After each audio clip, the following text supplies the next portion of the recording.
Have you ever been stuck in your own head?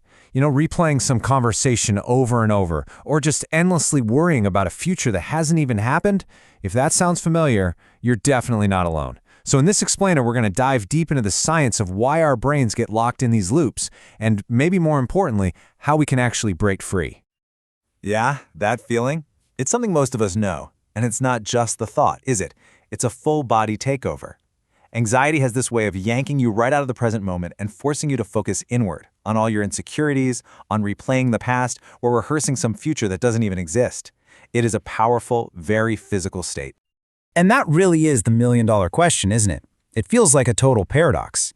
The very organ that evolved to keep us safe and alive seems to be working overtime to convince us we're in constant, mortal danger, even when we're sitting safely on our couch. So what is this weird glitch in our programming?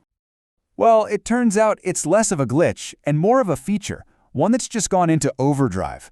What we're about to find out is that this tendency to overthink isn't some modern flaw in our character. Nope, it's an ancient survival tool that's just, well, kind of struggling to deal with the modern world.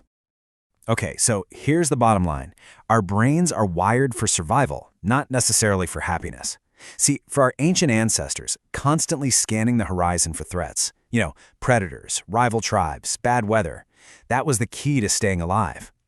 The problem is, our brain's basic operating system hasn't really gotten a major update since then. So today, it treats a looming deadline, or an awkward conversation, or even just a weirdly worded email with the same life-or-death intensity it once saved for a saber-toothed tiger hiding in the bushes. And this thing we call overthinking really comes in two main flavors. On one side, you've got rumination. That's your mind getting stuck in the past, replaying a mistake or a painful memory on a loop, which usually just makes you feel sad or guilty.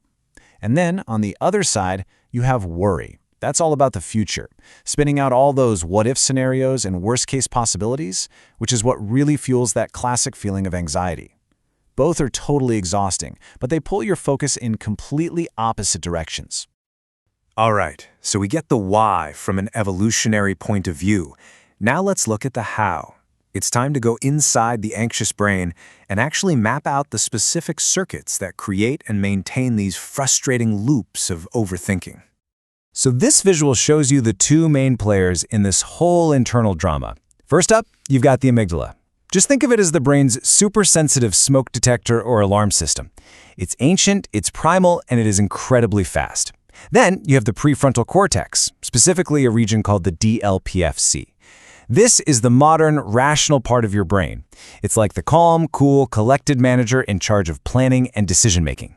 Now, in a calm brain, the alarm system and the manager, they're in constant, balanced communication. But wait, there's another major player we have to talk about, the default mode network, or DMN for short. You can think of this as your brain's inner narrator. It's the part that lights up when you're not really focused on a task. When you're just daydreaming or thinking about yourself and your life. It's absolutely essential for who we are. But when it becomes hyperactive, that's when useful reflection turns into destructive rumination. This is literally the neurological reason you feel stuck in your head. Okay, let's pause here for a second because this chart really puts all the pieces together. It shows us how this system is supposed to work and how it all goes wrong. So up top, you've got that default mode network, our inner narrator. When it goes haywire, boom, we're stuck ruminating. Then the amygdala, our threat detector, gets way too active, making us feel vulnerable all the time. Those alarm signals then totally overwhelm the DLPFC, our rational manager, which leads to that feeling of being paralyzed, of inaction. And to top it all off, another part called the ACC, our error detector, goes into overdrive, and that's what causes all that chronic second-guessing. You see, it's a full-on system breakdown, where each part just feeds the chaos of the others. This right here is the heart of the battle. Think of it as bottom-up emotional alarms versus top-down rational control. The amygdala, from the bottom, is screaming, "Danger! Danger!" Meanwhile, the prefrontal cortex, from the top, is trying to say, "Hey, hold on a second. Let's think about this."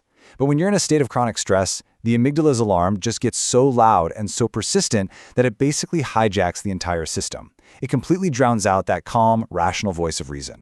And listen, this isn't just some neat idea. We can actually see this happening in brain scans. The studies are incredibly clear and show a direct link. The The evidence shows that the more anxiety and stress a person reports, the stronger the signals flow from the emotional amygdala to the rational prefrontal cortex. It literally becomes a one-way street of distress signals. The alarm just keeps getting louder and louder, and the manager simply can't keep up. Now, all this neural chaos doesn't just stay neatly contained in your skull. Oh no. Those mental loops of overthinking have profound, real, tangible effects on your entire body.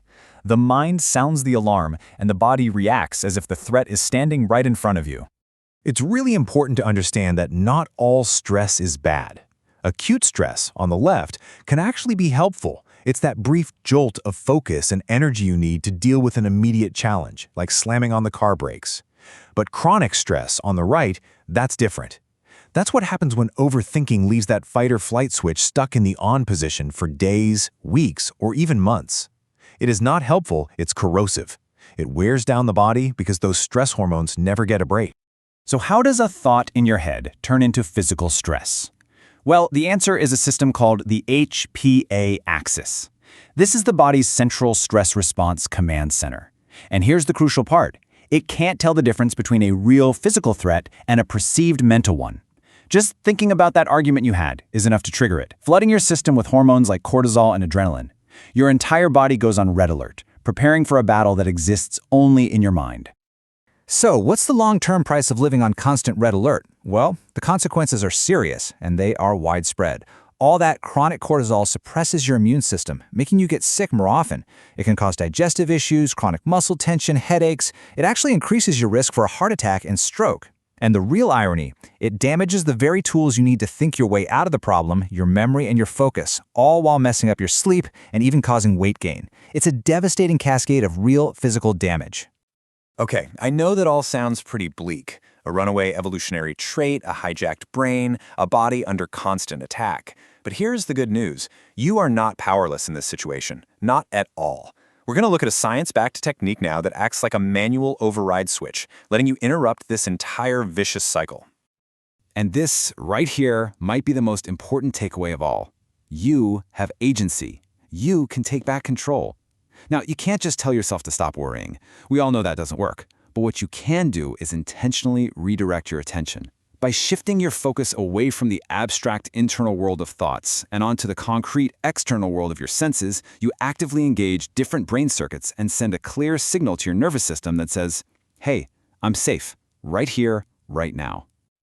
One of the simplest and most powerful tools for this is the 5-4-3-2-1 grounding technique. It's super simple. You start by just looking around and mentally naming 5 different things you can see. Then, you shift your attention and name 4 things you can physically feel, like the texture of your shirt, the chair you're sitting on. Next, you listen carefully and pick out 3 distinct sounds.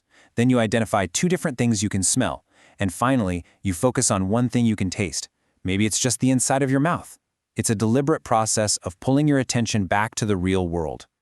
So why on earth does something so simple work so well? Well, it directly interrupts those runaway thought loops that are powered by your default mode network. By forcing your brain to process real-time sensory information, you anchor yourself back in physical reality. This sends a powerful all-clear signal to your amygdala, your alarm system, telling it to stand down. It calms that whole fight-or-flight response and turns down the volume on that emotional alarm. And the best part? You're not fighting the anxiety, you're just gently changing the channel. So we've looked at the problem, and we've looked at a powerful solution. To wrap things up, let's try to reframe this entire experience. The goal isn't to get rid of this part of your brain. The goal is to understand it, and to learn how to work with it. To start seeing it not as a flaw, but as a kind of miscalibrated superpower. This really gets to the heart of it all. We need to approach this with some compassion for ourselves. Your brain isn't trying to mess with you. It's doing exactly what it evolved to do, protect you. The only problem is that its definition of threat is just way too broad for our modern lives. It's an amazing, adaptive tool that just needs a little recalibration. And that leaves us with this one final, powerful thought. Your brain is plastic. It can change. It can learn. It can forge new pathways. Those neural circuits for overthinking, they got strong through practice, through repetition, until they became an automatic habit. But with practices like grounding, with intentional focus, you can strengthen new circuits. You can literally teach your brain to find safety and calm in the present moment. So the question isn't whether your brain can change. The question is, what are you going to teach it to do next?